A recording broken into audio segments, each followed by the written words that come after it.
وقال الذين لا يرجون لقاءنا لولا أنزل علينا الملائكة أو نرى ربنا لقد استكبروا في أنفسهم وعتوا عتوا كبيرا يوم يرون الملائكة لا بشرى يومئذ للمجرمين ويقولون حجرا محجورا وقدمنا إلى ما عملوا من عمل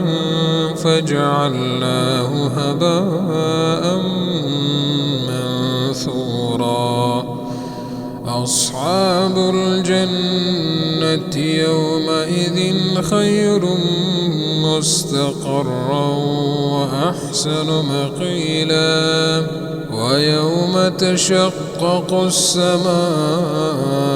بالغمام ونزل الملائكة تنزيلا الملك يومئذ الحق للرحمن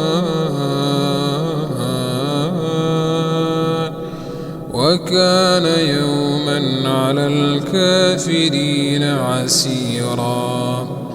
ويوم يعض الظالم على يديه يقول يا ليتني اتخذت مع الرسول سبيلا يا ويلتى ليتني لم أتخذ فلانا خليلا لقد أضلني عن الذكر بعد إذ جاءني وكان الشيطان للإنسان خذولا وقال الرسول يا رب إن قوم اتخذوا هذا القرآن مهجورا وكذلك جعلنا لكل نبي عدوا من المجرمين وكفى بربك هاديا ونصيرا وقال الذين كفروا لولا نزل عليه القرآن جملة واحدة كذلك لنثبت به فؤادك ورتلناه ترتيلا ولا يأتونك بمثل إلا جئناك بالحق وأحسن تفسيرا الذين يحشرون على وجوههم إلى جهنم أولئك شر مكانا وأضل سبيلا ولقد آتينا موسى الكتاب وجعلنا معه أخاه هارون وزيرا فقلنا اذهبا إلى القوم الذين كذبوا بآياتنا فدمرناهم تدميرا